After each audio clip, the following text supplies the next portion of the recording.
Yeah, lowers me. Thank you.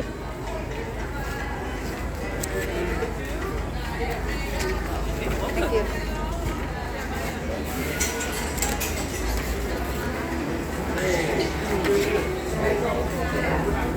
You guys can sit in the. You can sit there or in the middle. Either one's fine. On the right side.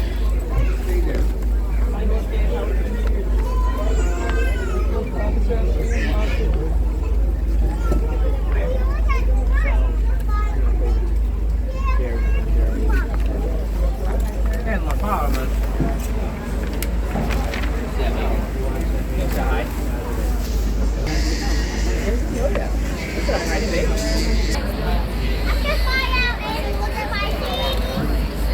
Hello.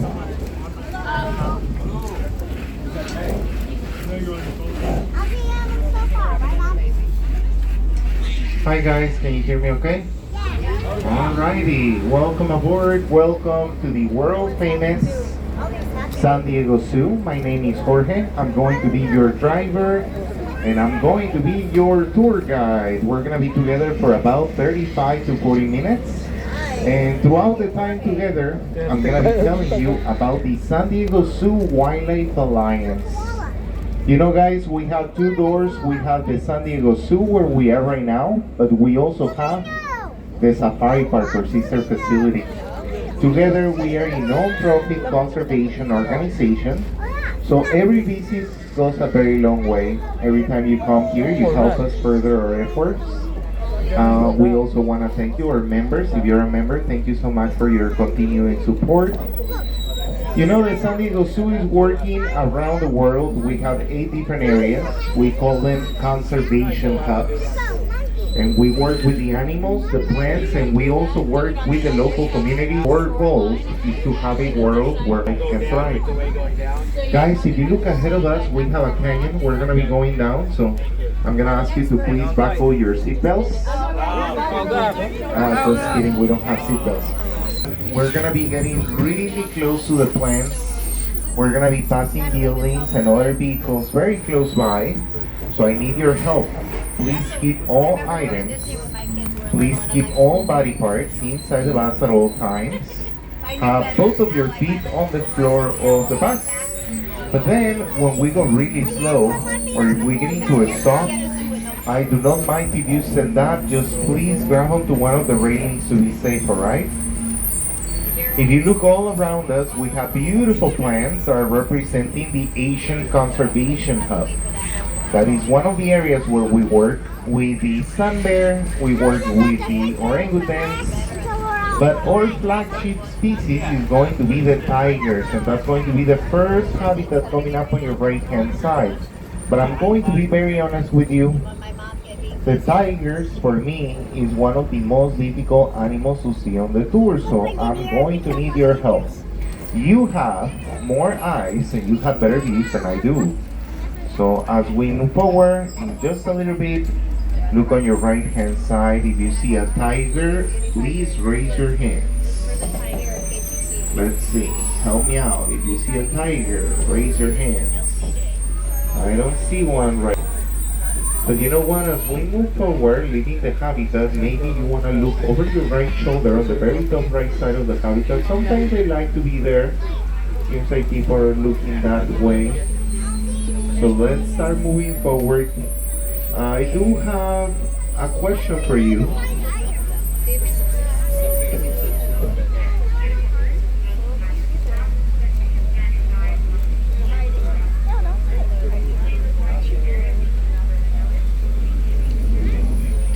I do have a question for you guys. Why do you think the tigers have stripes? Do you know? It's because they don't like to be spotted, right? I know, it's a very bad joke. But you know, in just a few moments, keep looking on your right hand side.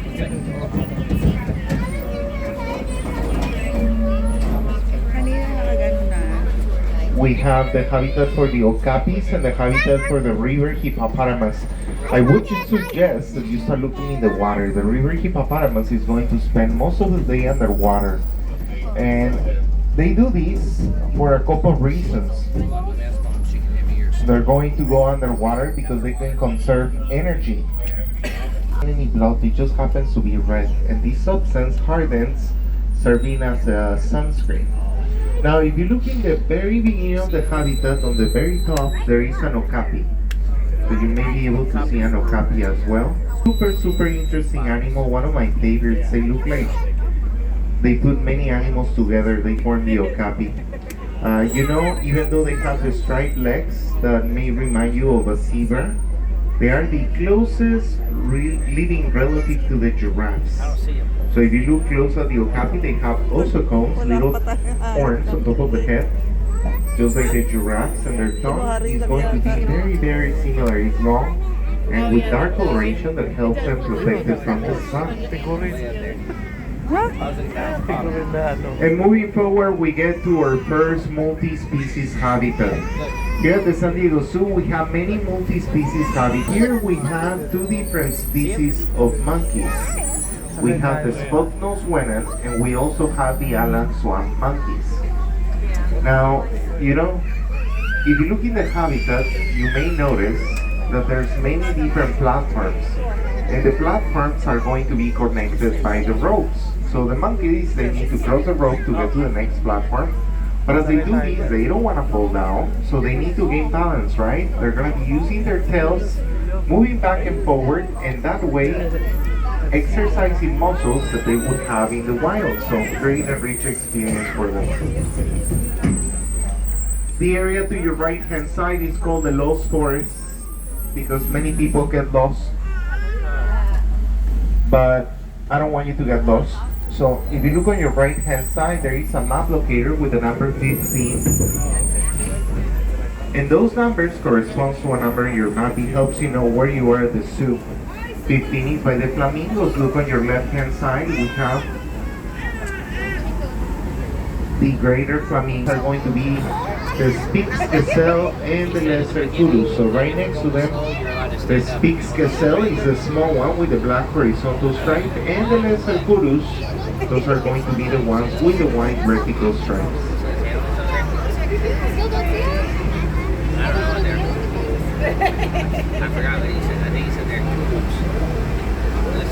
My friends, I'm gonna need your help, okay? We're getting to the habitat for the polar bear. So we're gonna start looking on your left hand side, and I wanna know if you can see them. So if you see a polar bear, please raise your hands.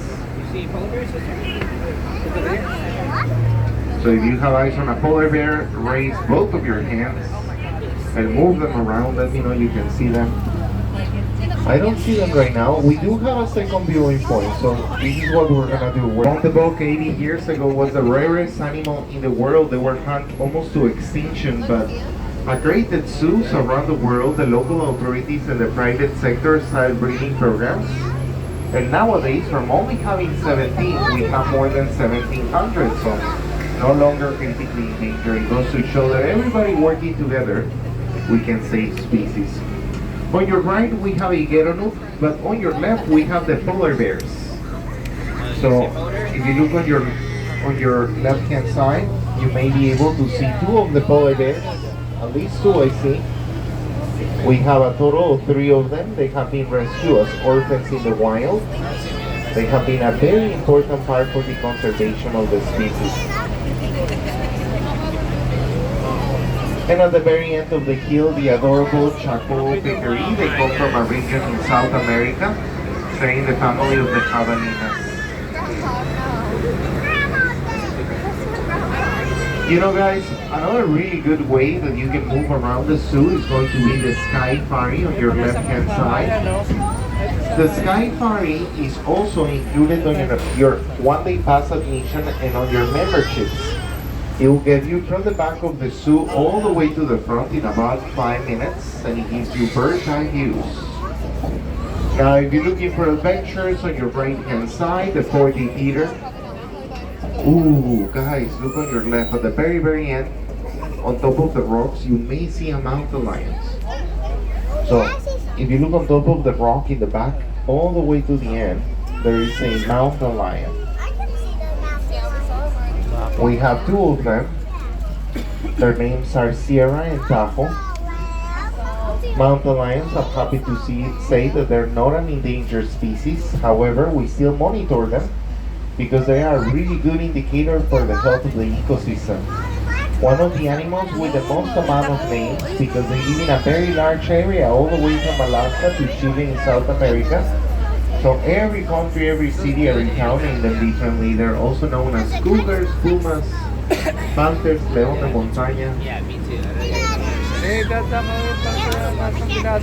And just like that, we are about to get to my favorite section of the zoo. It is called Elephant Odyssey. So for us, this is a living museum. We are trying to represent Southern California, but in the past, right now we're traveling about 12,000 years to the past. Every animal in this section of the zoo had a close relative living here in Southern California. Look on your left. We have the African rock hyrax. Did you know that the closest relative to the hyrax happens to be the elephant? The scientists discovered that the skull structure and their teeth are almost identical. They even have little tusks, and they have the mammal glands in front of the legs, so it makes them relative to elephants and manatees. And on your right hand side, we're gonna be graced by the lions. So we have the African lions coming up on your right hand side. So these guys are representing the North American lion that we used to have, and it was 25% larger than the lion that we know nowadays.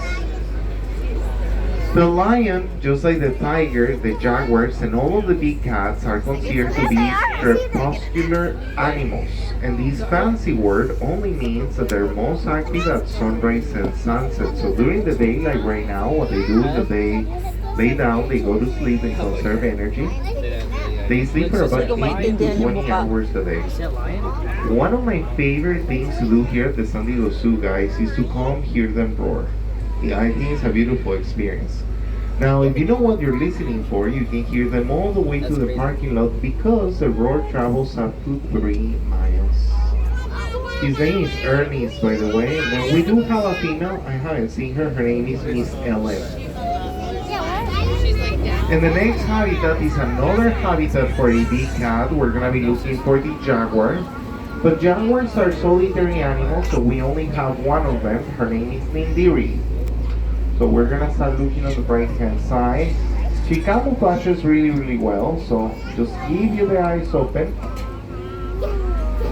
All of our animals do have access to an inside area, so it is their choice if they wanna be here or in their inside area. If you come by the pedestrian path, you can see them really close if they happen to be in the inside area, which I believe it might be.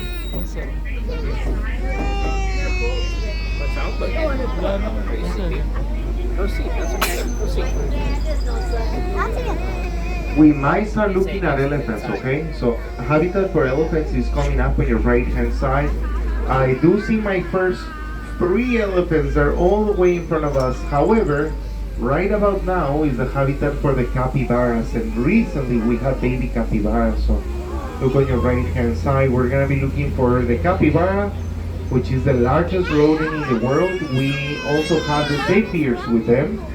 Tapirs are really interesting animals. They're related to horses and rhinoceros. So I believe our friends to the right hand side are looking at the baby capybaras, maybe.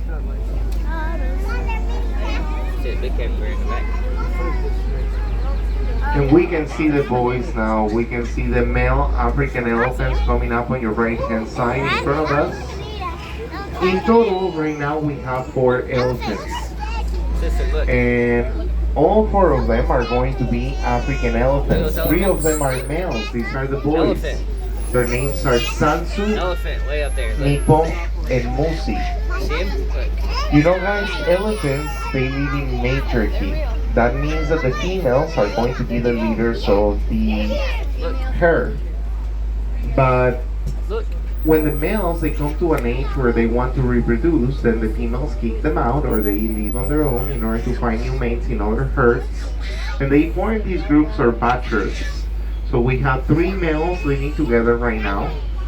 Now, let me ask you something. You know, there's two different elephants, right? We have the African elephants, but we also have the Asian elephants. And one of the main reasons, one of the main ways that we can differentiate them is going to be the ears. With the Asian elephant, they have smaller ears, but with the females, there is another difference, and it's their tusk. African elephants, both males and females, have long tusks. And I mean, I'm happy for them. It's very useful for them to have those tusks, but unfortunately, it's putting the females in danger as well, because one of the things that are affecting them is the poaching. They're killing them for their ivory. We're gonna be looking for the female. We're gonna be trying to find the female in just a few moments, okay? They're facing severe droughts. They're facing the poaching industry. Because the females are the leaders of the group, they pass the knowledge from generation to generation of where to find the food, water, and what are the safest paths to take, among other information. But unfortunately, if we are losing the females, we are losing the knowledge, and we're losing it forever. It's not something we can really teach them. Because of these reasons, they saw an increase of orphan elephants. And an orphan elephant is very unlikely to survive. Now, thankfully, in Kenya, there is a sanctuary. There is a non-profit organization called the Reteti Sanctuary, and they are rescuing the orphan elephants. One of the challenges that they are facing was how to provide them with the best milk. So what was the best formula substitution that they could give the orphan elephants? And at the safari park a few years ago, about 6 years ago, we had a baby elephant. We have actually two. And we were able to study the milk of the elephants. We discovered that goat's milk, the milk of goats, is the closest to them. So the sanctuary, they start using goats to feed the elephants, but you may imagine they were going to need quite a few of the goats to feed the elephants. Could have been a problem. But the local communities, they start farming the goats, and it created a new economy, new source of income. So that way, not only the elephants got benefited, but also the local people. It was a win-win. Her name is Shaba, by the way. She's my favorite animal in the whole entire zoo. You can see how she's manipulating one of the enriched experiences right now.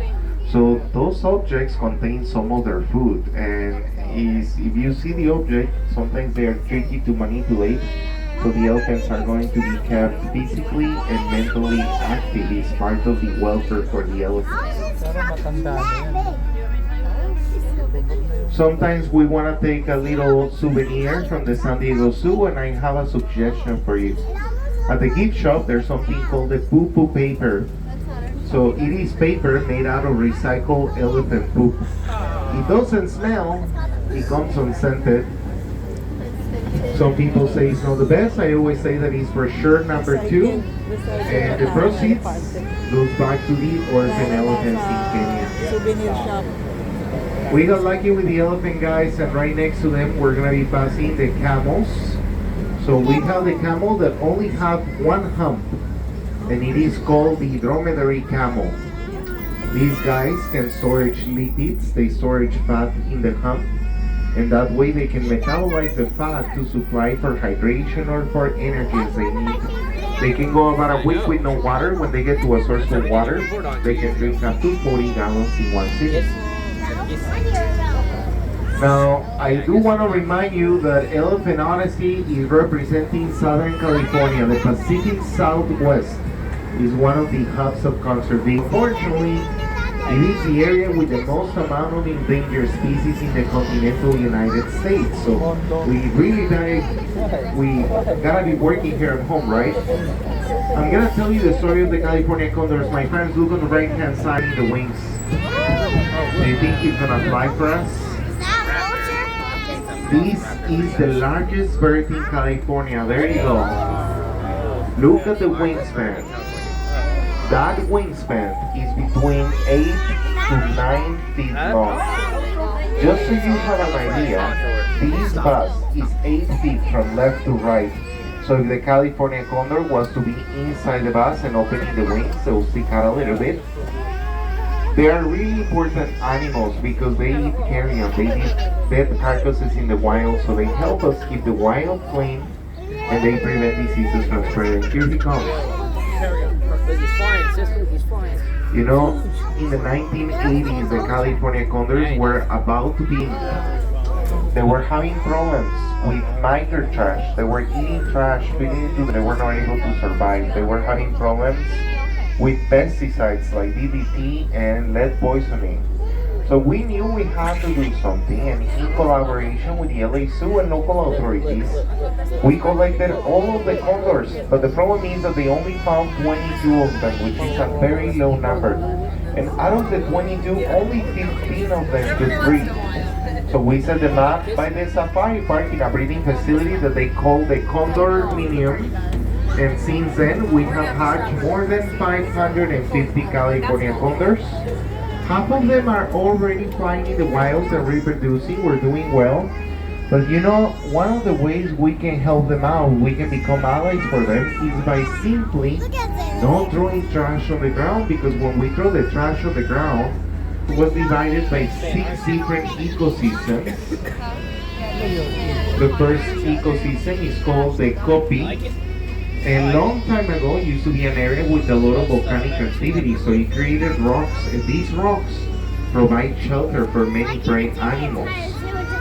So you're going to see the trumpeter and hornbills. Sometimes they vocalize for us. I love the trumpeter and hornbills on your right hand side. Passion fruits, dragon fruit, sugarcane, lime, coffee. Whenever we have the fruit, it goes to the animals as treats. Did you? And also we have our rhinoceros. We have one rhino, his name is Masa. He is a greater one-horn rhino. You know the scientific name? Is Rhinoceros unicornis. So he's our chubby unicorn. We're going down the canyon called Center Bowl. That's a sun bear, Dad. Look at that sunbear, look at the bear. Now, Turbo, he is an Andean bear. They are the only bears south of the equator, and they are the only true tree climbing bears. These bears happen to be part of a rainforest. You know, guys, the rainforest is where we find more than half of all terrestrial living species. Oh So my it's God. very important to keep this ecosystem healthy. Andean bears are omnivores. Do you know what it means to be an omnivore? They eat everything. So they also eat fruits, and they're not picky eaters. So when they eat the fruits, they eat the seeds. And we know that anything that goes in eventually, it has to come out, right? So they go into the woods and they do their business, and as they do this, they spread the seeds and they create more plants and keep ecosystems healthy. So very, very important animal. And Turbo has a girlfriend. Hopefully we can see the girlfriend, and I can tell you all about her. Now in between Turbo and Alba, we have the habitat for the grizzly bear. So we're going to be looking for grizzly bears. People are taking pictures, so I think we have a good sighting right now. We have 2 of them, they're brothers. And their names are Scout and Montana. Scout and Montana are both males, they are adults, and usually they wouldn't be together. They are mostly solitary animals, but because they came here in a very young age, they're just used to each other. Now, unfortunately, they had to be rescued because the mom was teaching them how to get food in the trash can. That is not good. It was putting them in danger. It was putting humans in danger. So it was decided that they were going to be relocated, but they continued with these behaviors. So instead of euthanizing them, they came to the San Diego Zoo. And I absolutely love them. But as much as I love them, I would rather see them in the wild. The problem with wildlife is that when they get to your burritos and they get to your peanut butter sandwiches, they're gonna keep wanting more. So one of the ways we can help them out is by not feeding them. Please don't feed wildlife. We don't want to interact with them. We want to appreciate them only from afar. So when you go camping or hiking, Make sure to not feed wildlife, use the bear boxes. Francois Langer, that is an Asian forest monkey. Thank you. I'm a bear. And we get to the habitat for Alba. Alba is Turbo's girlfriend. I can see her all the way in the back, all the way in the back. Oh, there she is. Now, the San Diego Zoo, See the bear? we are an accredited zoo by the Association of Zoos and Aquariums. So that means that we do not breed the animals just for the sake of having more. The only reason we reproduce them is for the conservation of the species. Now, the only thing with this is that we do not get to decide when they breed or who they breed with or where. It is a separate program called the SSP. It stands for Species Survival Plan. And it works almost like an online dating website for endangered species. We're trying to match them with the best possible partner and create a stronger and a more diverse genetic pool. King Kong or King Self Factory, also another talented volunteer to the right hand Look at side. the poems on that thing. And on your left, we have Fern Canyon Trail, and that is the oldest garden of the San Diego Zoo. It is part of the Los Forests. So right now, we are yourself in this section. You can use the bridge, and the elevator will be easier on your feet.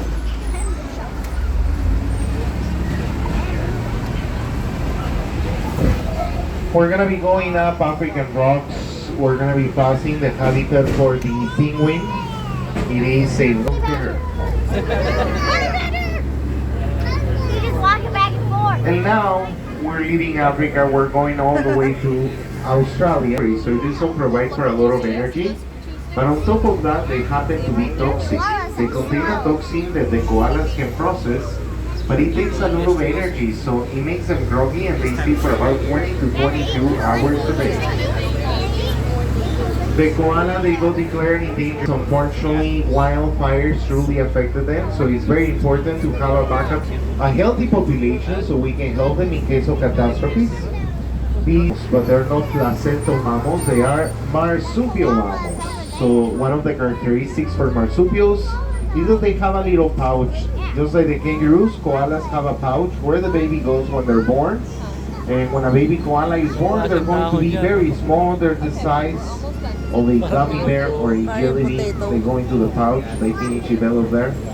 Part of the Australian help because of your generosity and your busy today. Thank you so much for being here.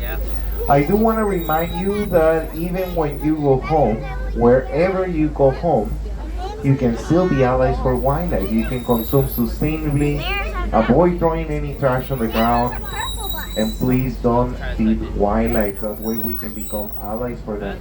If you want to learn more about it, you can visit sdvwa.org. You can hear our podcast. We have a wonderful podcast. And you can also consider becoming a donor for the San Diego Zoo. In just a few moments, I'm going to be parking the bus and I'm going to be opening the lower deck first and I'll go to the upper deck. Please remain seated. When you go to the pedestrian path, if you go to the left, you go back to the giraffes, koalas, cheetahs, and rhino. If you go to the right hand side, you go to the closest restroom, the parking stroller, and the entrance of the zoo. Once again, my name is Jorge. I hope you have a great rest of your day, and I hope that you enjoy the world famous San Diego Zoo.